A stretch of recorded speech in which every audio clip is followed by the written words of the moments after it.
They're right. Ready. Gates open. They're off. Just a pinch first of them to leave. From the inside, Spice Delight, though, is starting to accelerate, and it'll eventually go to the lead. Coming over Strike to sit outside of that filly.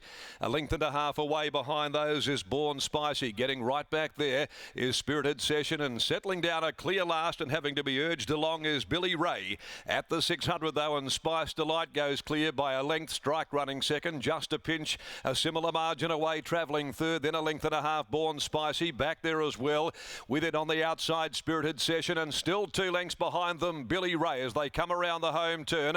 And straightening up for the judge, it's the favourite Spice Delight that cornered first, led the way by a length and a half. Just a pinch, about to get off the fence and challenge the other of the Gingerbread Man fillies. A length and a half away then is Billy Ray from the back of the field. He's coming with a brilliant finishing run on the outside. Just a pinch, the leader veered out. Pike had to stop riding on Billy Ray, who really changed stride there, and it was Just a Pinch that came on to win it from Billy Ray, who was charging down the outside. It'll be interesting to see the head on. Behind those then is Born Spicy, who finished off well and has grabbed third from the tiring Spice Delight, which didn't give a yelp. Further back behind those is Strike, who weakened as well, and Spirited Session last of all.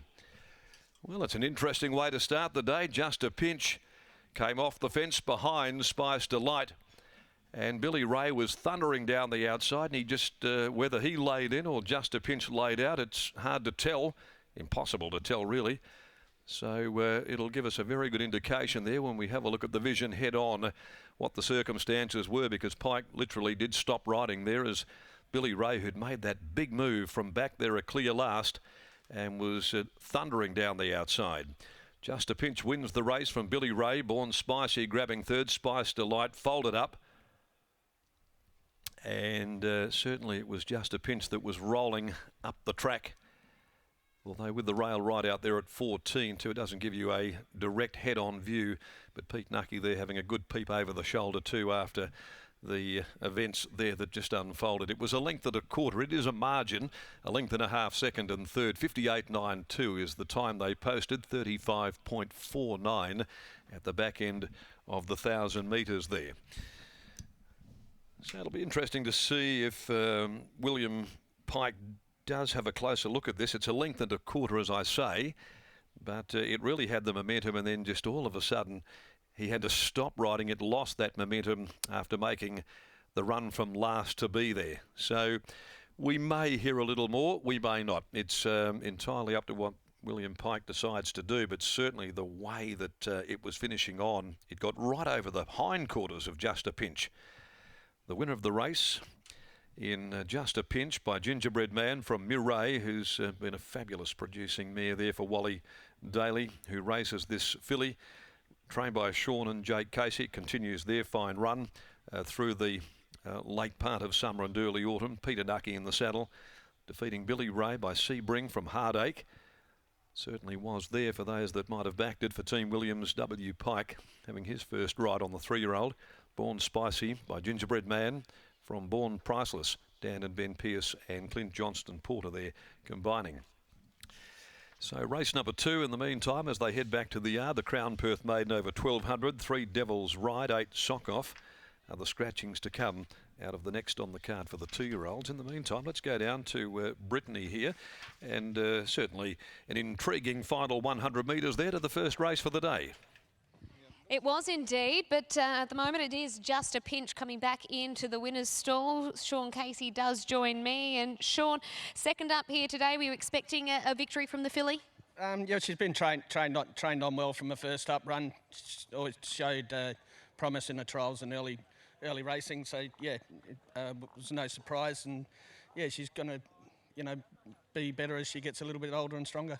Is it a case of physical maturity, mental maturity? Obviously, we did see her in a Placid Arc last campaign, so there was obviously an opinion of her. Is it just onwards and upwards from here? Yeah, I think so. And I think, yeah, as she furnishes up more, gets a bit more top line about her, she's, could be a handy horse. What did you make of the concluding stages? Yeah, it looked to me that the movement was in and out. I think Willie's horse might have moved in a bit and the other one might have moved out. I don't know, without seeing what was going on and talking to the jockeys. So see how we go. Well, it's the perfect segue. Let's get across to Scott and Peter Nucky. Well done. I certainly do have Peter Nucky. First of all, Britt would like me to ask what happened with the goggles. Oh, they come off here. That's nothing. And what about the filly? She obviously ran well first up for Keshaw today. Coming into the race, looked like that position that you took up was probably position A. Yeah, that's right. I thought I could end up being outside that leader, but then they went pretty quick. So when I got behind it, I was pretty happy. It was the only real one I thought to beat. But my horse sort of went past the leader pretty quickly and spotted that big screen there, and she's wobbled out a horse or two. But I still think I had a lot in the tank going to the line. Looks like she's come back bigger and better.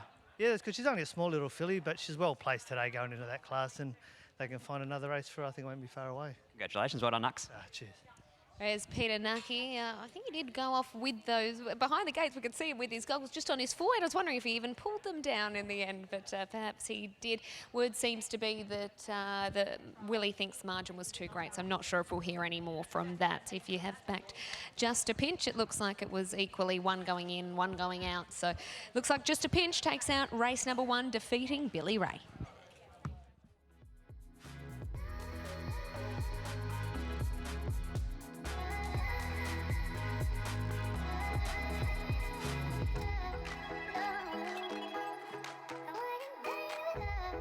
No.